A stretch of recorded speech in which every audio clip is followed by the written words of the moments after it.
Welcome back to my channel and my newly made over classroom and my first case of laryngitis for the year. I am almost done. I've been sick all week long. Today is Thursday. We are in week 9. Next week is the big Terra Nova statewide Columbus testing week, so I hope that I can just rest this voice. I may have used a gong to quiet the class in band and a whistle in choir, but it's like 40 of them versus one of me, and the one of me is very sick, so we're getting through it and we have a positive attitude. But seeing as we're getting close to 10 weeks, first quarter is over, I decided I wanted to completely redo this classroom. I did not get any intentional footage of the before, but I'll take some clips from the last 2 weeks of vlogs and I'll just show you here and in the future what it looked like. It just had risers and then the stools behind me were tucked under these countertops.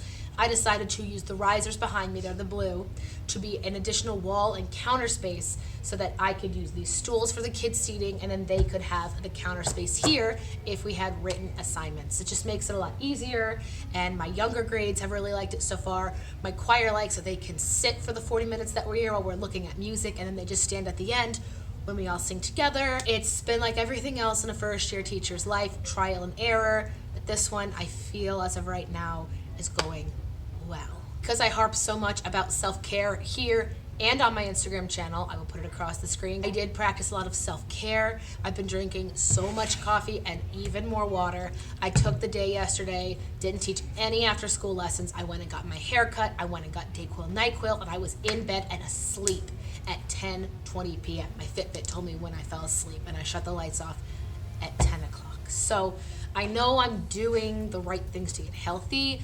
It's just waiting for the voice to come back. The body is fine. There's no more fever. There's no more stuffy nose. It's just I don't have a voice at all. And I'm supposed to go to a choir rehearsal all night.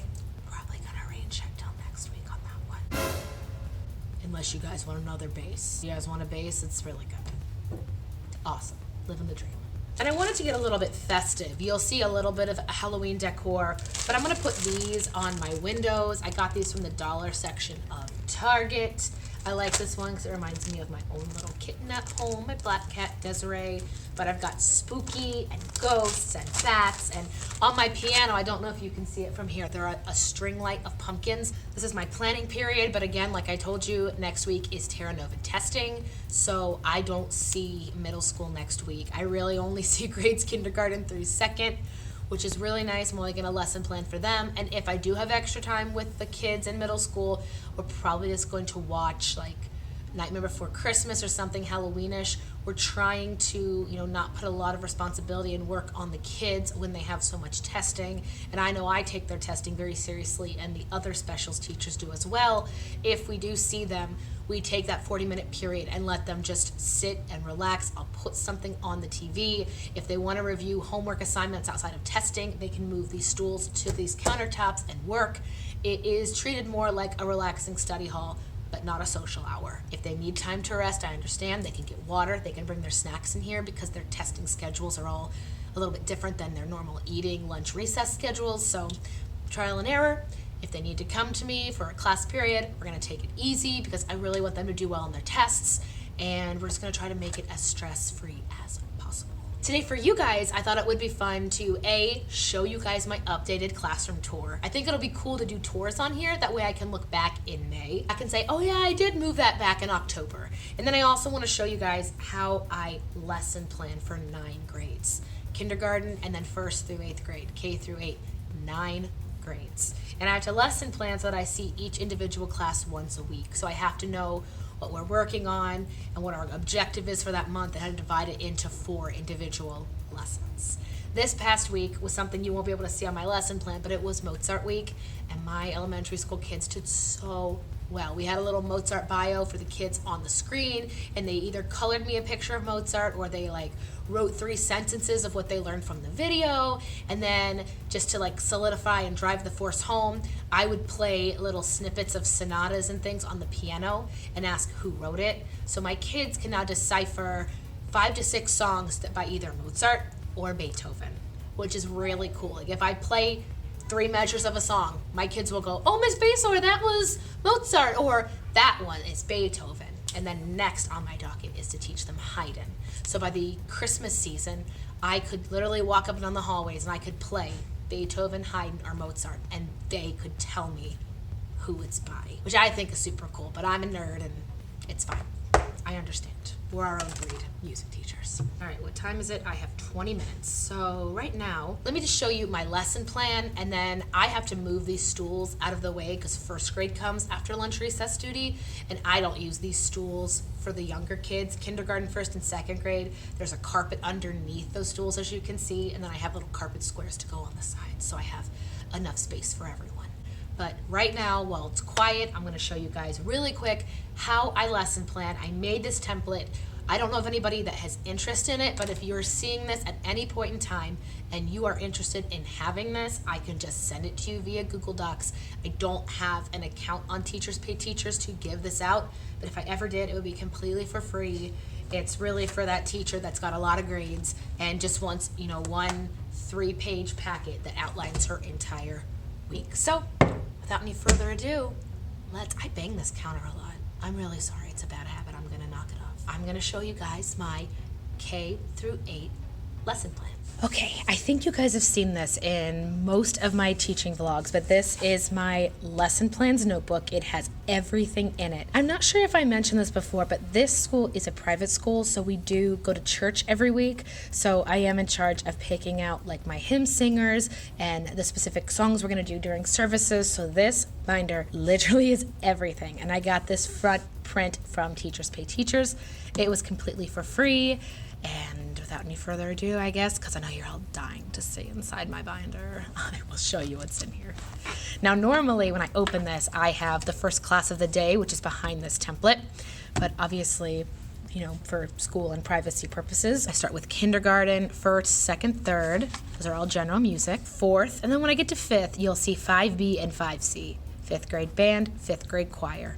6th grade band, 6th grade choir, 7th and 8th grade combined band, 7th and 8th grade combined choir, and then repertoire. What are we doing? Do I need to pick something up? Do we have sectionals on something? What were the kids' assignments for the week that they have to practice? And at the bottom, I don't know if you can see it, it just has my name and class prep. So what I'll do is I will start with kindergarten. I'll go back to the previous week. As you can see on the side, it says for next week and any reminders. So I will go to the previous week and I will look to see, is there something we didn't get to do in a certain class? Is there something I thought of while in class that I should implement for the next week? What worked? What didn't work? I will look here, and then I will see where we are. For kindergarten, we just finished our Mozart theme. Now we're gonna go into Beethoven and Haydn, and they also know beats versus rhythm here, and every single class has a warm-up song that's different for each class. So I'll start with, 5 minutes, their warm-up song. I'm really into routines with the kids. For general music, K through 4th and 5th, we will start with a warm-up song, an activity they know, and then we sit down kind of like a very short class meeting and I explain what we're doing for the day. Are we learning our quarter notes? Are we going to play with instruments? Are we going to watch a video on a musician? My goal by the time they are in 4th grade, they can read the treble clef and the bass clef. They have a general idea of tempos, themes, melodies, beats, rhythms, and at least 4/4, 3/4 time, and just a few other things. I'm like spitting this out like off the top of my head. I do have it all written out, what I want them to know, what the state standard is for them to know, and having it out like this really helps. I have the lessons for the week here, what we accomplished during those classes. For next week, what we should do. Do we need to spend more time on this stuff? And then reminders, what went well. Then when we get to band and choir, it's a little different because we're working on things for a concert. I'll put, 5 to 10 minutes of warm-ups, maybe a little bit of sight reading. What songs are we working on? What specific measures are we working on? Do we have solos in those songs? When are we going to be performing them?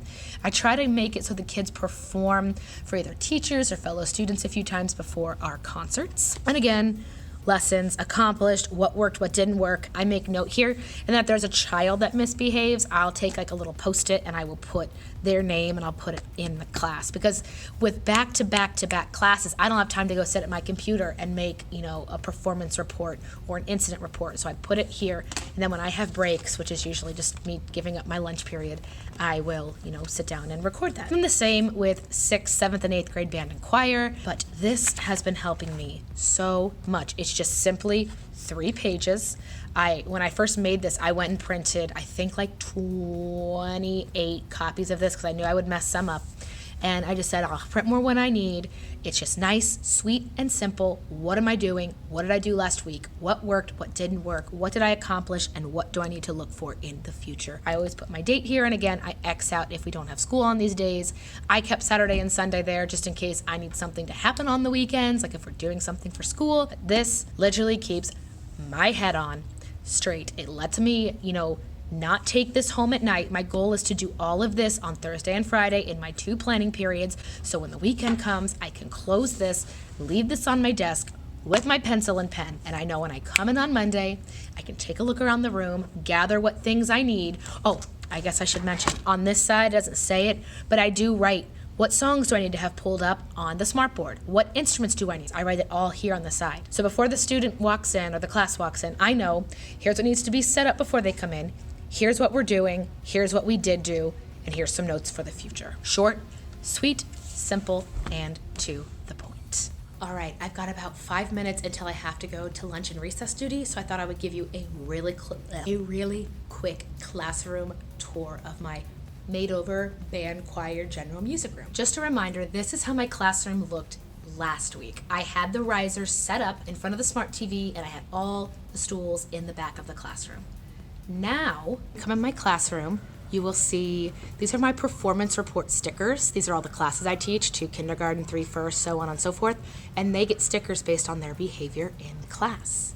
But when you enter the classroom, the first thing you see are these risers. These risers, again, used to be in front of the smart TV that you'll see in a second. To give my students more counter space to do written work in this class, I have put the risers up. I folded, these are where the feet go, where the colors are.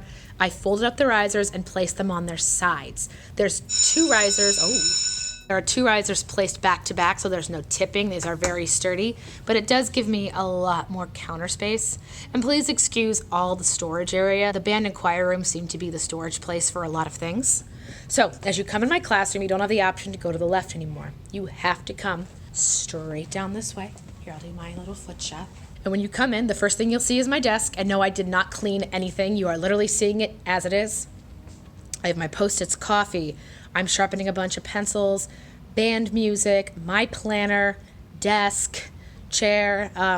We have a book fair going on, and a student bought me a book, and it was the sweetest thing ever. And then I just have a few things here. Kids have been drawing me pictures. I've been putting them everywhere. And then here, I'm still working on this space, but this is more of the counter space. This space used to just be where I would stack all the stools, and it would just look like a big mess. Now that I've moved them over there, which you'll see in a second, this area is just, am I doing an activity with the kids? Do we need some extra space? Or are we breaking out into sessions working on something? They have counters, they can move those stools. This is just an area that they can work. Over here are my extra band books. If we're working on scales and a kid forgets a book, I have all the old books here so they can still practice. This is a storage area because I don't have a closet to put my keyboards for my 4th graders do their keys unit. So this is really just props for the musical. I just tried to make this look like some sort of organized chaos. We're working on it. And then as I turn over here, you can see, again, we have no more risers. The blue and the green over there are the risers.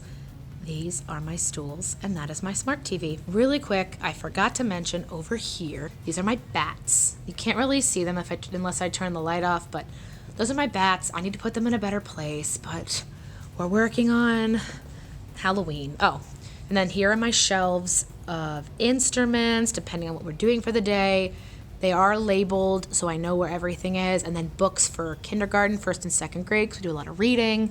And then we're working on knowing our families, our brass, our woodwinds, our percussions, and our strings. I did forget to mention over here at the end of my little riser wall, I do have turn-in trays with grades on them, 1st through 8th. Kindergarten, they usually take their pictures with them. Pencils if they need it, tissues, trash can, and then flashcards. But then what I like about these stools is the fact that I have like an aisle. I can walk up and down this row and see what needs to be worked on, what kids are and are not paying attention. It just kind of makes them more exposed because they can't hide behind their friends on a riser anymore. And then over there is my piano with my pumpkins, my whiteboard, my smart TV, my stands over there for when some of my kids need music stands, and then behind the stands, you can see that I have my drums. And then across this wall are just things that I need. That's where I was just filming. That's some stuff for band percussion. That's my turn-in tray for when kids want to turn in their practice forms. And that's just more percussion stuff. Back up so you guys can see it before and after. I'll insert a shot of what this looked like before and what it indeed looks like after. I'm gonna head over and do my lunch and recess duty, but then I'll show you guys a shot of how I set this up for first grade. Again, we don't use these stools in first grade, they just use the carpet, and they'll face the front piano, we'll sing our songs, play our instruments, and today they are learning about Mozart as well. I'm gonna go drink some water and try to get a voice back, because this is not good. All right, we are back from lunch and recess duty. And as you can see, oh, that's my 2-minute warning. My kids will be here in 2 minutes. I've got Halloween music playing on my smart TV. That'll just play while they come in. And I thought about turning the lights off, but I think it might be too scary for first grade. But the pumpkins are still there. The stools are on either side. And I will put some carpet squares here so there's extra space. We're gonna be using the 2 drums over there. And I have some rhythm sticks and shakers over there. And then we're gonna watch our Mozart unit, and we're reading a Halloween story to the kids. I guess I can use my sickness to aid me in, sounding scary.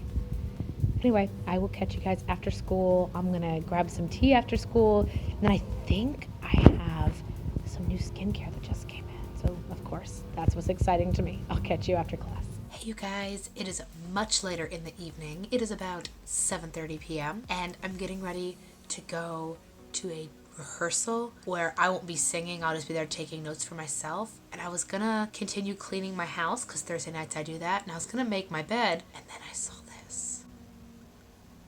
And I couldn't because she's so cute. Charlotte must have wanted to use my blanket. You're so cute. I don't think we've ever filmed in here. I'm sitting at my dinner table or my dining room table. So I'm like in the little dining room area between my family room and my kitchen. And no, I still have not done a house tour. Anyway, I have just a few minutes before I have to go to my rehearsal where I will not be singing. Again, I will just be taking notes for a performance. Anyway, I wanted to finish this vlog with a little bit of proof that I do take self-care seriously. If you saw last week's vlog about finding your breaking point and knowing when to say no and knowing how important it is to, take care of yourself. In light of the fact that I made that video, and if you don't know what I'm talking about, I will link it above in the cards. It was essentially a video saying, I can't do everything, you can't do it all, you've got to say no to some things, everyone's got a breaking point. And I posted that video mainly because it was mental health week, and I didn't realize how many people were gonna come forward and write to me and tell me the people don't talk about that stuff.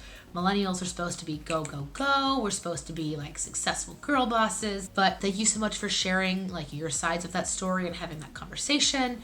And in light of that, I wanted to share with you guys that I bought some self-care things from a company called Kate Somerville. Again, this is not sponsored. I bought this all with my own money and it was not cheap, but they had a sale. And if you bought a starter kit, you got a bunch of little samples of other things for free as well. So in my Kate Somerville box, I have, and I can't tell you if they're good or not yet because I've never tried them. They were just recommended from some other teachers that say that she's great. This is the Kate Somerville Exfoliate. This is the one thing that I have tried because I got it in a Fit Fab Fun box for Christmas from my sister. This is really good stuff. I actually, when I do my own facials at home, this is like a scrub. To steam my face, I actually use the steamer on my dress, but I keep it a few inches from my face so it still steams. And then when my pores are open, I'll use a cleanser. I'll wipe off the cleanser and then exfoliate, wipe that off, and then leave a moisturizer. It's my own little DIY at-home facial. Maybe I'll do that sometime in the future. Do you guys want a DIY, how to save money and have a spa day at home sort of video? Let me know. Give this video a thumbs up. Put it down in the comments if you know what to do. All right, next in my box, Kate Somerville Exfoliate Cleanser Daily Foaming Wash. I don't think I mentioned this before, but this is all a starter kit since I've never really used many of her products. So clearly I think I would cleanse and then use exfoliating treatment, although this says not to use it every day. It says Hollywood's 2-minute facial. And then in my box, this only had 3 things in the box, and I just got a bunch of samples. Exfoliate Glow Hydrating Moisturizer. Does Does it smell good? Yeah, it smells pretty good. Not that it matters if it smells good. It's got a little winking face on the top. It's winking at me. So these 3 things were the starter kits. The cleanser, exfoliator, and then the moisturizer. And how I make my more expensive skincare go longer is I use my drugstore, which is usually like CeraVe or sometimes even Clean and Clear, even though I know you're not supposed to use that stuff when you get older, but usually it's CeraVe. But what I'll do is I will use these like every other day, and then I'll just use my drugstore cleansers and soaps on the other day. So I'm still washing my face every day. I just don't use these every single day. And then usually one of my weekend days I don't use makeup, so I'll just splash water on my face. I won't put any soap on it. I'll just let it sit and be. But let me tell you guys the free things I got. They just gave away so many samples, clearly because they want you to come back. One of the samples I got was another bottle of the Exfoliate, another bottle of the scrub. Since that was something I have used before, it is the only Kate Somerville product I've used before because I like it so much. And actually, I've used the bottle I have so sparingly. I've had it since January. I got it at Christmas, opened it in January. I've used it like every so often, like once or twice a week, like just tiny pea sizes, and it was like the size of a bottle. I'm now just finishing that, so I have this bottle in here, and then I got a sample bottle that I might use when traveling. It's the same product. It's the Exfoliate Scrub. I guess they call it Intensive Exfoliating Treatment. And I do think it says only use 1 to 2 times a week, usually after cleansing. It just takes off a little bit more dead skin cells. I do use like the Kroger grocery store scrub every once in a while as well. It's not as refined as this stuff, but I just gently use it as well. And then in case I really like the cleanser and I want to take it when I travel, it's another one of the things here in the box. So I really got 2 samples of what I got in the box. And then I have the Kate Somerville Retinol Vita C Power Serum. I'm not really sure why women use retinol on their skin. I am not an expert. I am not a beauty person, clearly. So retinol, not really sure how this is gonna go. Using the PM once a day, thin layer to your face and neck. Cool, well, we'll see how that goes. If anyone uses retinol and you're watching this, let me know how it goes down in the comments. And then Kate Somerville Wrinkle Eye Warrior. So I'm gonna assume that's just eye cream. My very last sample is cold cream. I'm not really sure how to use cold cream. Massage onto skin, remove with a wet washcloth. So it's like a cleanser. You put it on your face and you wash it off. I thought cold cream would be like something you keep on your face all night. Maybe I'm wrong. Again, tell me down in the comments. You guys know better than I do. Anyway, these are my 5 samples from Kate Somerville. Again, not sponsored. We've been talking about self-care, and I'm clearly not doing a good job since I let myself get sick. I will be doing some of these this weekend. If you have any Kate Somerville or any skincare line recommendations that you actually recommend, like you're not trying to sell, let me know down below in the comments what you've used, if you've liked it, if you didn't like it. Just let me know your reviews, ladies and gentlemen. Don't discriminate. I am off to observe this rehearsal. I'm going to fill a big bottle of water. It's only an hour from 8 to 9 o'clock. Everything is already prepped to go to school tomorrow, and I will be ready to come home after rehearsal, probably drink more water, and literally go to bed. I will be in bed before 10 o'clock tonight, and I will sleep right up until 6 o'clock. 8 beautiful hours of sleep, Friday classes. It is time to relax tomorrow night. Do something good for yourselves, you guys. Please take care of yourselves, especially those that commented on the breaking point video talking about overworking and being stressed and your mental health. Do something good for yourself. Please don't get sick like me, and I will see you in the next video. Bye, guys. He figured there was no one else. He needed to be happy, to be free. But I never really thought that he was serious when he said it's all he need. Yeah, it filled me up with irritation. I mixed my expectations and my greed.